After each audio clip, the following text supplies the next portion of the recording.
પાટણ શહેરના નીલમ સિનેમા પાસે આવેલા ઝીણી રેતીના નાકા પર રોયલ ચોઇસ નામની દરજીની દુકાન આવેલી છે। ત્યારે આ દરજીની દુકાનમાં શોર્ટ સર્કિટ કે અગમ્ય કારણોસર સવારે 7 થી 7:30ના સમયગાળા દરમિયાન દરજીની દુકાનની અંદર આગ લાગતા બાજુની દુકાનવાળાએ દુકાન માલિક જુબેરભાઈ સૈયદને જાણ કરતા તેઓ તુરંત જ ઘટના સ્થળે આવી ગયા હતા અને દુકાને આવીને જોતા દુકાનની અંદરથી આગના ગોટા ધુમાડા નીકળતા હતા। ત્યારે તેઓએ હિંમતથી દુકાનનું શટર અધ્ધર કરતા દુકાનમાં આગે ઉગ્ર સ્વરૂપ ધારણ કર્યું હતું। તો આ આગમાં સિલાઈ મશીન અને મટીરિયલ્સ તેમજ ગ્રાહકોના કપડાં બળીને ખાખ થઈ જવા પામ્યા હતા।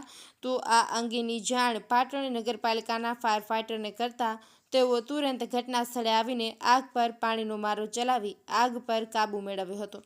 તો આ આગ લાગવાની ઘટનાના પગલે લોકોના ટોળા એકઠા થયા હતા। તો કેટલાક સેવાભાવી લોકોએ આગ ઓલવવામાં મદદ પણ કરી હતી અને આગ લાગવાની ઘટનાને લઈને દરજીની દુકાનના માલિક જુબેરભાઈ સૈયદે જણાવ્યું હતું કે વહેલી સવારે બાજુના દુકાનવાળાનો ફોન આવતા હું ઘટના સ્થળે આવી પહોંચ્યો હતો અને દુકાન આગળ પહોંચતા દુકાનમાંથી આગના ધુમાડા નીકળ્યા હતા। ત્યારે હિંમત દાખવીને દુકાનનું શટર તો ખોલ્યું અને આગે ઉગ્ર સ્વરૂપ ધારણ કર્યું હતું। ત્યારે પાલિકાના ફાયર ફાઇટરને જાણ કરતાં તેઓ તુરંત ઘટના સ્થળે આવી પહોંચ્યા અને આગ પર પાણીનો મારો ચલાવી આગ પર કાબૂ મેળવ્યો હતો।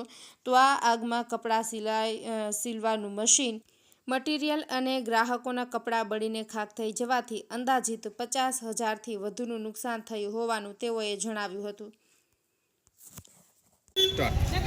આજે સવારે હું ઘરે હતો, પાડોશીએ જાણ કરી મને, પછી હું અહીંયા આવ્યો તો શટલમાંથી આગના ગોટા નીકળતા હતા। પછી જહેમતથી મેં શટલ અધ્ધર કર્યું તો અંદર આગ બેકાબૂ હતી ને પછી ફાયર બ્રિગેડને અમે જાણ કરી। લગભગ મારા 50,000થી 60,000નું નુકસાન છે। આ દરજીની દુકાન છે, 50,000-60,000નું નુકસાન છે, બરાબર। ને મારું જુબેરભાઈ સૈયદ નામ છે, ઝીણી રેતના નાકા ઉપર મારી દુકાન છે, બરાબર।